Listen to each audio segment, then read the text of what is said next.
Hello friend, स्वागत है आपका इस यूट्यूब चैनल में। दोस्तों, आज की वीडियो आपके लिए बेहद ही इंटरेस्टिंग होने वाली है, क्योंकि दोस्तों आज मैं लेकर आया हूँ आपके लिए एक नया प्रैक्टिस सेट जो कि यूपी टीजीटी पीजीटी दोनों एग्जाम के लिए बेहद ही इंपॉर्टेंट है। तो आइए दोस्तों शुरू करते हैं आज का सबसे पहला सवाल। तो पहला सवाल है, मैला आंचल के लेखक कौन हैं? तो इसका करेक्ट आंसर हो जाएगा ऑप्शन नंबर ए, फणीश्वरनाथ रेड्डी।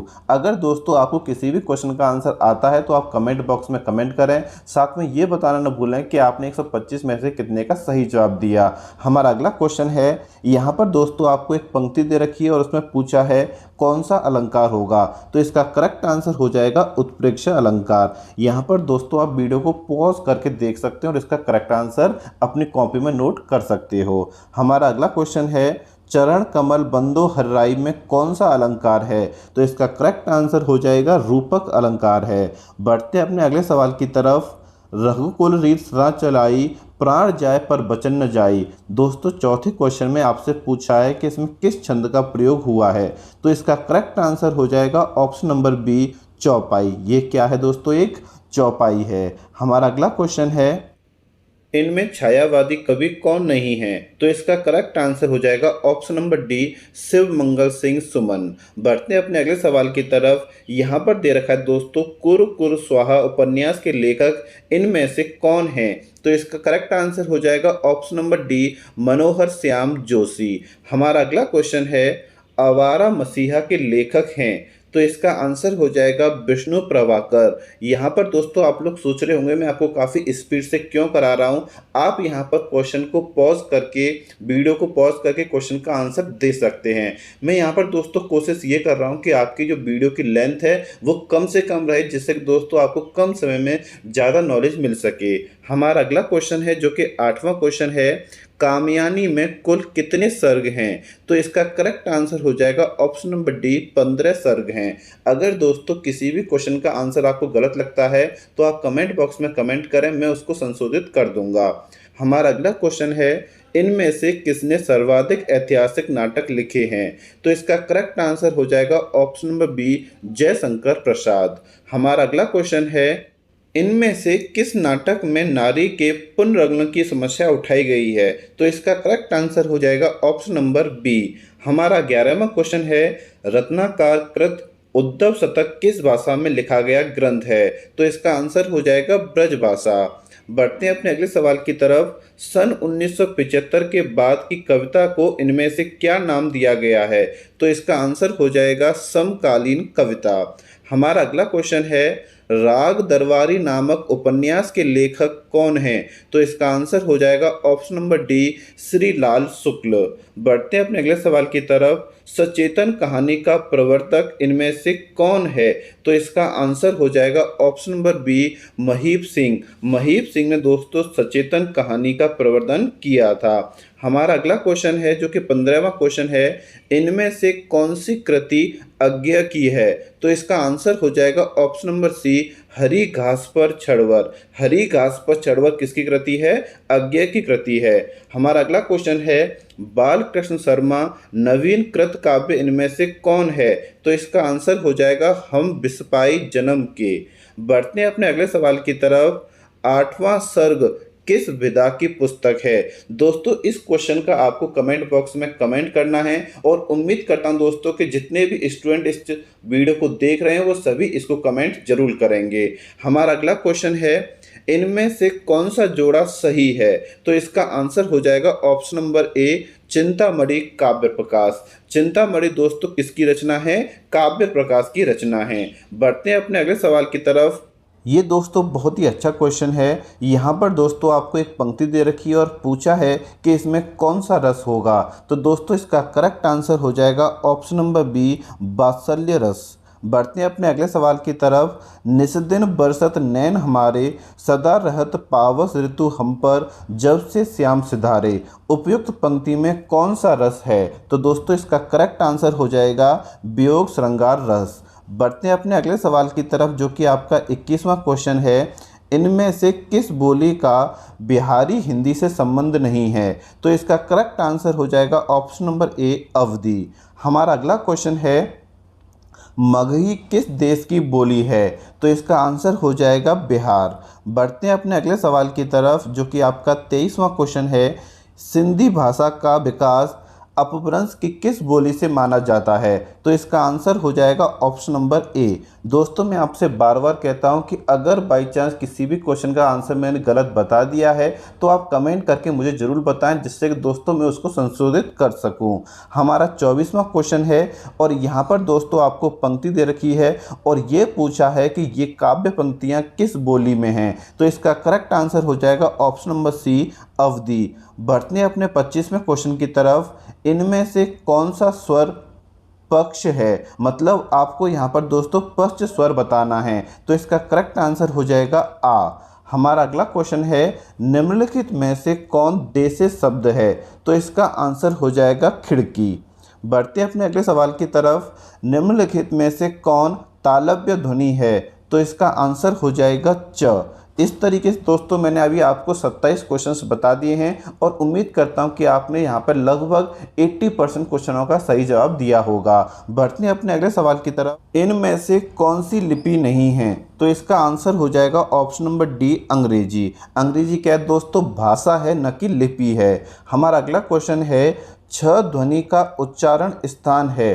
तो इसका आंसर हो जाएगा ऑप्शन नंबर सी, तालव्य। क्या है? तालव्य है। हमारा अगला क्वेश्चन है, उसके प्राण सूख गए, इस वाक्य में प्राण का वचन निर्धारित कीजिए।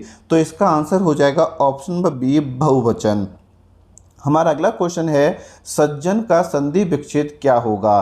तो इसका आंसर हो जाएगा ऑप्शन नंबर बी, सत प्लस जन। यहाँ पर दोस्तों आपको ये बताना है कि ये सत प्लस जन कौन सी संधि है। हमारा अगला क्वेश्चन है, जो कि आपका 32वां क्वेश्चन है, उत्तर दक्षिण में कौन सा समास है?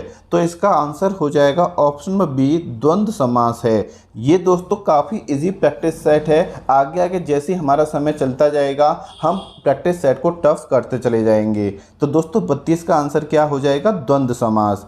हमारा अगला क्वेश्चन है, राम रावण ममार में कौन सा लकार है? तो इसका आंसर हो जाएगा लिट लकार। हमारा अगला क्वेश्चन है, मति शब्द रूप में कौन सी विभक्ति है? तो इसका आंसर हो जाएगा ऑप्शन नंबर ए, प्रथमा। बढ़ते हैं अपने अगले सवाल की तरफ और यहाँ पर दोस्तों आपको एक संस्कृत का वाक्य दे रखा है और उसका हिंदी अनुवाद पूछा है। तो दोस्तों इसका करेक्ट आंसर हो जाएगा ऑप्शन नंबर ए, यह रमेश की पुस्तक है।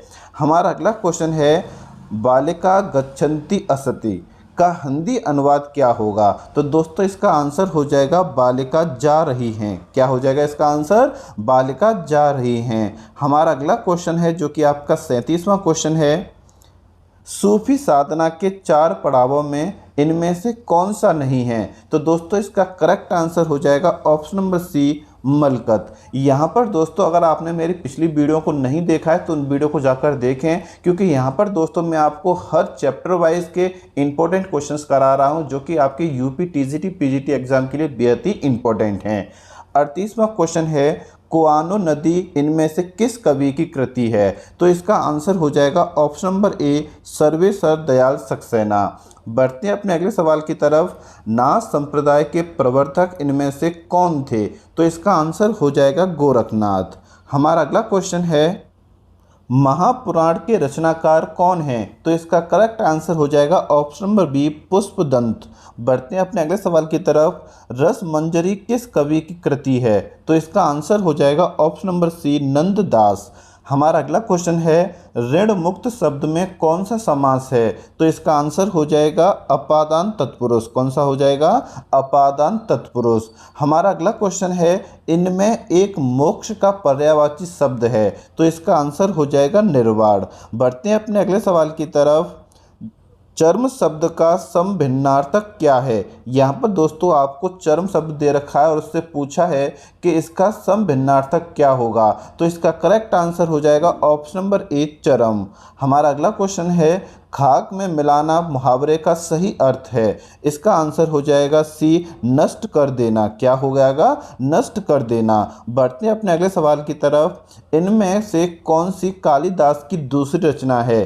तो इसका आंसर हो जाएगा ऑप्शन नंबर बी, अभिज्ञान शाकुंतलम। दोस्तों बहुत ही फेमस रचना है, अक्सर ये क्वेश्चन आपके टीजीटी और पीजीटी दोनों में पूछा जाता है।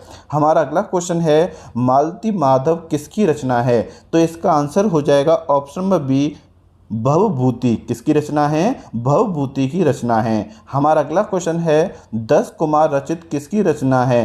तो इसका आंसर हो जाएगा ऑप्शन नंबर सी भवभूति। यहाँ पर ध्यान रखना कि भवभूति ने 10 कुमार रचित की रचना की थी, जबकि मालती माधव की रचना किसने की थी? भवभूति ने की थी। तो ये दोनों रचना आप लोग याद रखेंगे। बढ़ते हैं अपने अगले सवाल की तरफ। रामू घर से निकला, इस वाक्य में घर से कौन सा कारक है? दोस्तों यहाँ पे आपसे पूछा गया है कि जो घर से निकला है, इस घर से में कौन सा कारक होगा? तो इसका आंसर हो जाएगा ऑप्शन नंबर बी अपादान। कौन सा कारक होगा? अपादान कारक होगा। हमारा अगला क्वेश्चन है गठरी शब्द है, तो इसका आंसर हो जाएगा स्त्रीलिंग। बढ़ते हैं अगले सवाल की तरफ। अत्याचार शब्द में कौन सी संधि है? तो इसका आंसर हो जाएगा ऑप्शन नंबर बी यड संधि। बढ़ते हैं अपने अगले सवाल की तरफ। केशव दास को किस वर्ग में रखना समीचीन है? दोस्तों इस क्वेश्चन का आंसर आपको कमेंट बॉक्स में कमेंट करना है। यहाँ पर दोस्तों मैं आपसे क्वेश्चन इसलिए पूछता हूँ जिससे कि दोस्तों आप वीडियो को देखें और यहाँ पर उन क्वेश्चनों का आंसर दें और अपनी कॉपी में नोट करें, जिससे कि दोस्तों आपकी तैयारी स्ट्रांग हो सके। बढ़ते हैं अपने अगले सवाल की तरफ, जो कि आपका 53वां क्वेश्चन है सेवा बाबनी के रचयिता का नाम क्या है? तो इसका आंसर हो जाएगा ऑप्शन नंबर सी भूषण। बढ़ते हैं अगले सवाल की तरफ। भारतेंद्र युग का एक अन्य नाम क्या है? तो इसका आंसर हो जाएगा पुनर्जागरण काल। मतलब आपका ऑप्शन नंबर सी क्या हो जाएगा? सही हो जाएगा। बढ़ते हैं अपने अगले सवाल की तरफ, जो कि आपका 55वां क्वेश्चन है तार सप्तम का प्रकाशन किस वर्ष हुआ था? तो इसका आंसर हो जाएगा 1943 ईस्वी में हुआ था। ऑप्शन नंबर डी क्या हो जाएगा? सही हो जाएगा। अगला क्वेश्चन है इनमें से भारतेंद्र युगीन लेखक कौन हैं? तो इसका आंसर हो जाएगा ऑप्शन नंबर ए पंडित प्रताप नारायण मिश्र। बढ़ते हैं अगले सवाल की तरफ, जो कि आपका 57वां क्वेश्चन है इनमें से कौन सा उपन्यास यशपाल का नहीं है? तो इसका करेक्ट आंसर हो जाएगा कब तक पुकारूं। क्या हो जाएगा? कब तक पुकारूं। कब तक पुकारूं दोस्तों उपन्यास यशपाल का नहीं है, जबकि ये तीनों उपन्यास आपके किसके हैं? यशपाल के हैं। यहाँ पर दोस्तों आप लोग कॉपी लेके बैठा कीजिए, जिससे कि दोस्तों अगर आपको कोई नया क्वेश्चन मिले तो आप उसे कॉपी में नोट करें और उसको याद कर लें। हमारा 58वां क्वेश्चन है तीसरा सप्तम कब प्रकाशित हुआ था? तो इसका आंसर हो जाएगा ऑप्शन नंबर बी 1959 ईस्वी को हुआ था। दोस्तों ये सभी क्वेश्चंस मैं आपको पहले वीडियो में बता चुका हूं। अगर आपने वो वीडियो नहीं देखी है तो जाकर जरूर देखें, उनकी लिंक आपको डिस्क्रिप्शन में मिल जाएगी। बढ़ते हैं अपने अगले सवाल की तरफ। पुष्प की अभिलाषा नामक प्रसिद्ध कविता के रचयिता कौन हैं? तो इसका करेक्ट आंसर हो जाएगा माखन लाल चतुर्वेदी। हमारा अगला क्वेश्चन है आधुनिक मीरा किसे कहा जाता है? तो इसका आंसर हो जाएगा महादेवी वर्मा को आधुनिक मीरा भी कहा जाता है। बढ़ते हैं अगले सवाल की तरफ, जो कि आपका 61वां क्वेश्चन है मृगावती के रचनाकार थे? तो इसका आंसर हो जाएगा ऑप्शन नंबर सी कुतुबुन। क्या हो जाएगा? कुतुबुन। बढ़ते हैं अपने अगले सवाल की तरफ। इनमें से कौन संत कवि नहीं है? तो इसका आंसर हो जाएगा तुलसीदास। क्या हो जाएगा? तुलसीदास। बढ़ते हैं अपने अगले सवाल की तरफ। विनय पत्रिका की रचना किस भाषा में हुई है? तो इसका आंसर हो जाएगा ब्रज भाषा में हुई है। हमारा अगला क्वेश्चन है भ्रमर गीत का उपजीव्य ग्रंथ कौन सा है? तो इसका आंसर हो जाएगा option number A Shrimad Bhagavat Mahapuran. हमारा अगला क्वेश्चन है राघव चेतन इनमें से किस सूफी काव्य का पात्र है? तो इसका आंसर हो जाएगा ऑप्शन नंबर सी पद्मावती। हमारा अगला क्वेश्चन है कुतुबन द्वारा रचित ग्रंथ का नाम क्या है? तो इसका आंसर हो जाएगा मृगावती। बढ़ते हैं अपने अगले सवाल की तरफ। राम भक्ति शाखा में रसिकोपासना का समावेश किसने किया था? तो दोस्तों इसका करेक्ट आंसर हो जाएगा ऑप्शन नंबर बी अग्रदास ने किया था। हमारा अगला क्वेश्चन है मदनाष्टक के रचयिता का नाम क्या है? तो इसका आंसर हो जाएगा रहीम। क्या हो जाएगा? रहीम। बढ़ते हैं अपने अगले सवाल की तरफ। प्रकृति का सुकुमार राजकुमार किसे कहा जाता है? क्वेश्चन दोबारा पढ़ते हैं। प्रकृति का सुकुमार राजकुमार किसे कहा जाता है? तो इसका आंसर हो जाएगा ऑप्शन नंबर बी पंत को कहा जाता है। बहुत ही इंपॉर्टेंट क्वेश्चन है। हमारा अगला क्वेश्चन है, जो कि आपका 70 क्वेश्चन है हिंदी खड़ी बोली का प्रथम महाकाव्य कौन सा है? तो इसका आंसर हो जाएगा प्रिय प्रवास। क्या हो जाएगा? प्रिय प्रवास। बढ़ते हैं अपने अगले सवाल की तरफ। कलम का सिपाही का लेखक कौन है? तो इसका आंसर हो जाएगा अमृत राय। बढ़ते हैं अगले सवाल की तरफ। मुझे चांद चाहिए किस विधा की कृति है? तो इसका आंसर हो जाएगा ऑप्शन नंबर बी, ये एक क्या है? नाटक है। बढ़ते हैं अपने अगले सवाल की तरफ। सारा आकाश किसकी कृति है? तो इसका आंसर हो जाएगा option number B, Rajendra Yadav. सारा आकाश किसकी कृति है? राजेंद्र यादव की कृति है। बढ़ते हैं अपने अगले सवाल की तरफ। संशय की एक रात किस कवि की कृति है? तो इसका आंसर हो जाएगा नरेश मेहता। हमारा अगला क्वेश्चन है, आषाढ़ का एक दिन नाटक के रचयिता हैं? तो इसका आंसर हो जाएगा मोहन राकेश। आपका जो ऑप्शन नंबर डी होगा बिल्कुल करेक्ट हो जाएगा। बढ़ते हैं अपने अगले सवाल की तरफ। कवित्त रत्नाकर के रचयिता हैं? तो इसका आंसर हो जाएगा सेनापति। हमारा अगला क्वेश्चन है, इसको टिक कर लेते हैं पहले, ये हो जाएगा ऑप्शन नंबर बी। हमारा अगला क्वेश्चन है, यहाँ पर दोस्तों आपको एक पंक्ति दे रखी है, इस पंक्ति को बड़े ध्यान से पढ़िएगा और आपसे पूछा है कि इसमें कौन सा रस होगा? तो इसका करेक्ट आंसर हो जाएगा भक्ति रस होगा। बढ़ते हैं अपने अगले सवाल की तरफ, जो कि आपका 78 क्वेश्चन है। ब्रज भाषा का विकास इनमें से किस प्राकृत या अपभ्रंश से हुआ है? तो इसका आंसर हो जाएगा ऑप्शन नंबर सी, सौरसेनी। हमारा अगला क्वेश्चन है, आगरा किस बोली का क्षेत्र है? तो इसका आंसर हो जाएगा ब्रज भाषा का क्षेत्र है। बढ़ते हैं अगले सवाल की तरफ। इनमें से कौन सी ध्वनि संयुक्त व्यंजन है? तो इसका आंसर हो जाएगा ऑप्शन नंबर ए। ध्यान रखना क्या हो जाएगा? ऑप्शन नंबर ए हो जाएगा। बढ़ते हैं अपने अगले सवाल की तरफ, जो कि काफ़ी अच्छा क्वेश्चन लग रहा है। यहाँ पर दोस्तों आपको एक पंक्ति दे रखी है और आपसे पूछा है कि इसमें किस छंद का प्रयोग हुआ है? तो इसका करेक्ट आंसर हो जाएगा, ये क्या है? एक दोहा है। बढ़ते हैं अपने अगले सवाल की तरफ। निर्धन के धन सी तुम आई में कौन सा अलंकार है? तो इसका आंसर हो जाएगा उपमा अलंकार है। हमारा अगला क्वेश्चन है, यहाँ पर दोस्तों आपको एक संस्कृत का वाक्य दे रखा है और इसका आपको हिंदी अनुवाद करना है, तो बड़े ध्यान से वाक्य को पढ़िएगा और फिर आप इसका आंसर कमेंट बॉक्स में कमेंट कीजिएगा। बढ़ते हैं अपने अगले सवाल की तरफ। यहाँ पर दोस्तों आपको बिल्कुल ऊपर जैसा क्वेश्चन दे रखा है, संस्कृत का एक वाक्य है और इसका आपको हिंदी अनुवाद बताना है। वाक्य है दोस्तों, रामेण स सीता वनम गच्छन्ति का हिंदी अनुवाद क्या होगा? तो इसका करेक्ट आंसर हो जाएगा ऑप्शन नंबर सी, राम के साथ सीता वन जाती हैं। क्या हो जाएगा? राम के साथ सीता वन जाती हैं। ये आपका जो ऊपर दे रखा है इस वाक्य का आंसर होगा। हमारा अगला क्वेश्चन है, सुबह दोपहर शाम किस प्रसिद्ध उपन्यासकार की रचना है? तो इसका करेक्ट आंसर हो जाएगा कमलेश्वर। हमारा अगला क्वेश्चन है, कविता का मर्म में कौन सी विभक्ति है? तो इसका आंसर हो जाएगा ऑप्शन नंबर ए, षष्ठी विभक्ति है। कौन सी है दोस्तों? आपकी षष्ठी है, मतलब ये आपकी छठी विभक्ति आपको यहाँ पर दे रखी है। हमारा अगला क्वेश्चन है, सह हस्तते खादितिक में कौन सा कारक है? तो इसका आंसर हो जाएगा ऑप्शन नंबर डी, करण। बढ़ते हैं अपने अगले सवाल की तरफ। राम कृष्णों में कौन सा समास होगा? तो इसका आंसर हो जाएगा ऑप्शन नंबर बी, द्वंद्व समास हो जाएगा। क्या हो जाएगा? द्वंद्व समास हो जाएगा। हमारा अगला क्वेश्चन है, प्रेमातुर शब्द में इनमें से कौन सा समास है? तो इसका आंसर हो जाएगा द्विग समास है। कौन सा समास है इसमें? द्विग समास है। अगला क्वेश्चन है, जीवेशणाक का सही संधि विच्छेद कीजिएगा। तो दोस्तों इसका करेक्ट आंसर क्या हो जाएगा? ऑप्शन नंबर बी, जीव प्लस ऐषणा। हम बढ़ते हैं अपने अगले सवाल की तरफ। कविता का बहुवचन बताइएगा। दोस्तों बहुत ही आसान क्वेश्चन है, लेकिन अक्सर इसको लोग काफ़ी गलती करके आते हैं। यहाँ पे दोस्तों लोग क्या करते हैं, कविताएं, ये जो आपका ऑप्शन नंबर सी है ना, इसको टिक करके आते हैं, लेकिन आपका करेक्ट आंसर क्या हो जाएगा? कविताएं। आपका ऑप्शन नंबर बी हो जाएगा बिल्कुल करेक्ट। बढ़ते हैं अपने अगले सवाल की तरफ, जो कि आपका 92 क्वेश्चन है। इनमें से कौन सी रचना माघ की है? तो इसका आंसर हो जाएगा ऑप्शन नंबर डी, शिशुपाल वध। क्या हो जाएगा? शिशुपाल वध।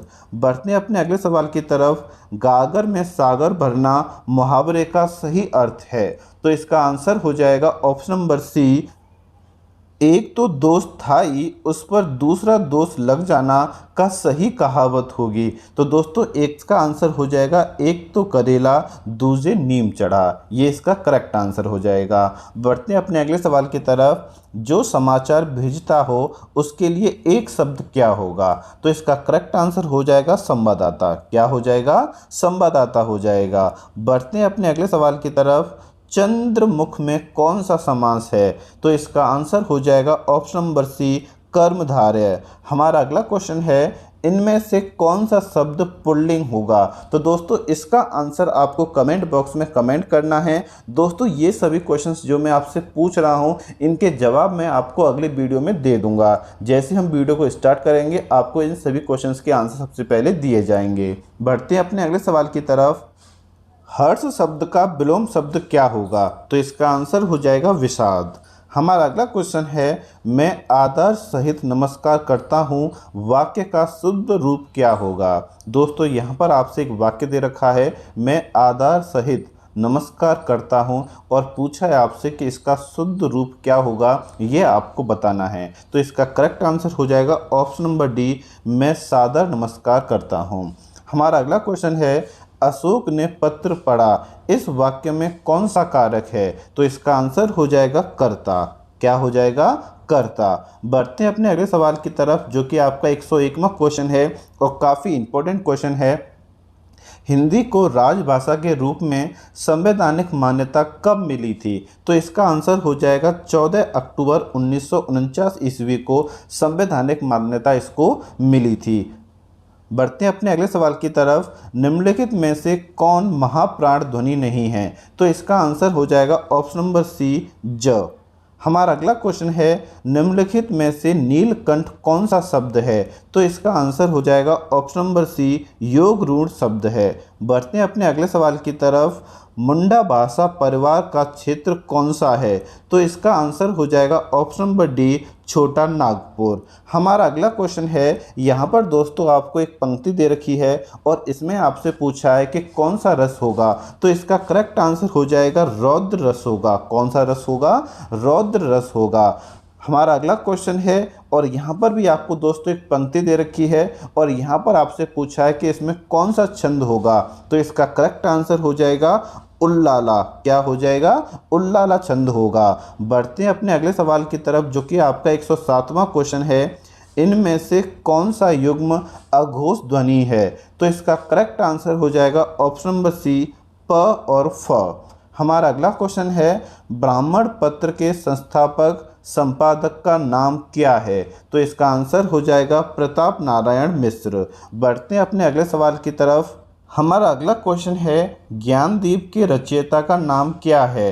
तो इसका आंसर हो जाएगा ऑप्शन नंबर डी, शेख नबी। क्या हो जाएगा? शेख नबी। हमारा अगला क्वेश्चन है, आचार्य रामचंद्र शुक्ल ने रीतिकाल का समय काल क्या माना है? तो इसका आंसर हो जाएगा ऑप्शन नंबर बी, 1700 से 1900 विक्रम संबंध। हमारा अगला क्वेश्चन है, इनमें से कौन सी कृति केशव दास की नहीं है? तो इसका आंसर हो जाएगा ऑप्शन नंबर सी, अनेकार्थ मंजरी। हमारा अगला क्वेश्चन है, जो कि आपका 112वां क्वेश्चन है, रीतिकाल में किस रस की प्रधानता काव्य में रही है? तो इसका आंसर हो जाएगा श्रृंगार रस।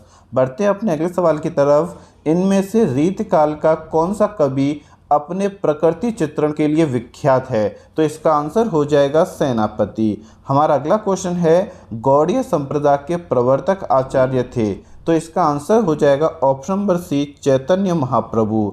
हमारा अगला क्वेश्चन है, जो कि 115वां क्वेश्चन है, राहुल ने हिंदी का पहला कवि किसे माना है? तो इसका आंसर हो जाएगा ऑप्शन नंबर सी, सरहपा को माना है। हमारा अगला क्वेश्चन है, संत कवि गुरु नानक देव का जन्म कहाँ हुआ था? तो इसका आंसर हो जाएगा तलवंडी में हुआ था। बढ़ते हैं अपने अगले सवाल की तरफ। सूफी कवि नूर मोहम्मद की रचना का नाम क्या है? तो इसका आंसर हो जाएगा अनुराग बांसुरी। क्या हो जाएगा? अनुराग बांसुरी।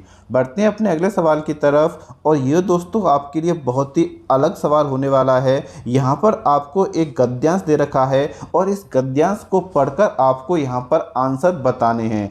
अगर दोस्तों आपको इस पूरे पेपर का हल सहित पूरा व्याख्या सहित अगर आपको PDF चाहिए तो मैं यहाँ पर आपको अवेलेबल करा दूंगा। ठीक है, आपको नीचे डिस्क्रिप्शन में लिंक मिल जाएगी, उस पर क्लिक करके आप इस पूरे पेपर को डाउनलोड कर सकते हैं। तो यहाँ पर दोस्तों आपको ये जो गद्यांश दे रखा है इसको बड़े सावधानी से पढ़ना है। अगर आप इसको बड़े सावधानी से पढ़ते हो और समझ में आ जाता है तो जितने भी आपसे क्वेश्चन पूछे जाएंगे आप उसका आसानी से उत्तर दे सकते हो। तो चलिए दोस्तों हम इसको एक बार पढ़ लेते हैं, फिर अपने क्वेश्चंस का आंसर देंगे।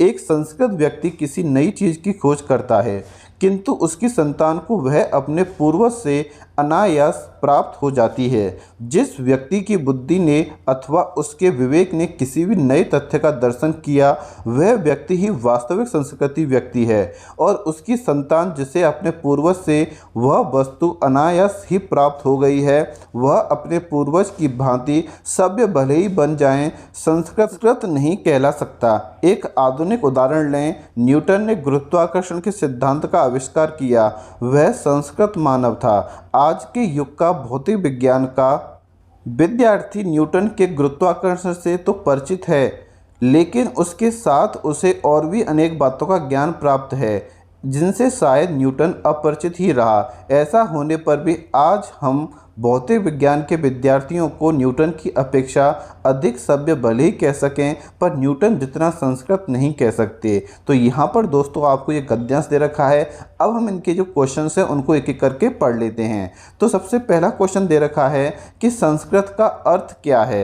तो दोस्तों इसका करेक्ट आंसर हो जाएगा आविष्कार करने वाला। आविष्कार करने वाले को हम लोगों ने क्या कहा है, यहाँ पर संस्कृत कहा है। बढ़ते हैं अपने अगले सवाल की तरफ जो कि आपका 119वां क्वेश्चन है। वास्तविक संस्कृत व्यक्ति वह है जो, तो इसका करेक्ट आंसर हो जाएगा नए आविष्कार करे। क्या हो जाएगा? नए आविष्कार करे। हमारा अगला क्वेश्चन है सभ्य व्यक्ति वह है जो, अब यहाँ पे आपसे क्या पूछा है कि सभ्य व्यक्ति के बारे में पूछा है, तो आपका आंसर क्या हो जाएगा? ऑप्शन नंबर डी, जो आविष्कारों का क्या हो, ज्ञाता हो। मतलब जो आविष्कारों का ज्ञाता होगा उसको सभ्य कहा जाएगा, और जो नए आविष्कार करेगा उसे क्या कहा जाएगा? संस्कृत कहा जाएगा। विद्यार्थी शब्द का संधि विच्छेद क्या होगा? दोस्तों इसका आंसर आपको मेरे को कमेंट बॉक्स में कमेंट करना है, क्योंकि ये बहुत ही आसान क्वेश्चन है, और साथ में आपको ये जरूर बताना है कि ये कौन सी संधि होगी। हमारा अगला क्वेश्चन है न्यूटन ने गुरुत्वाकर्षण बल की खोज की, वाक्य को कर्म वाच्य में बदलिए। तो दोस्तों यहाँ पर इसका आंसर हो जाएगा ऑप्शन नंबर बी, न्यूटन के द्वारा गुरुत्वाकर्षण बल की खोज की गई।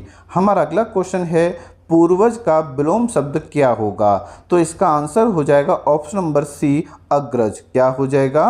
अग्रज हो जाएगा। बढ़ते हैं अपने अगले सवाल की तरफ। अनायास का अर्थ है, तो इसका आंसर हो जाएगा ऑप्शन नंबर बी, बिना प्रयास के मिल जाने को हम लोग क्या बोलते हैं? अनायास बोलते हैं। हमारा अगला और अंतिम क्वेश्चन है दोस्तों, आधुनिक का समानार्थी शब्द क्या होगा?